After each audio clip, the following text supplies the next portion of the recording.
just don't know when our phones are lost or theft. And then many of us search for mostly 2 or 3 days and buy new ones, right?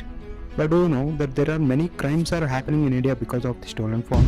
Only in Delhi, on an average of 110 cell phones are reported stolen every day. If the person who steals your phone may commit any crime by using your device, then it brings to have a lot of problems to you. For to avoid this, recently government has launched a website and that is called CEIR portal. If you are going to do any steps, first file an FIR complaint and then click on option called block stolen mobile. Enter the phone number, IMEI number. After filling and submitting all the details, then your phone will not let the thief to allow to use any new SIM in your device. Even if the thief tries to use a new SIM in your device, then cops will try to alert you. After you find your mobile, then there is an option called unblock. And that's it for the video. Share this video with your friends and family who recently lost their mobiles.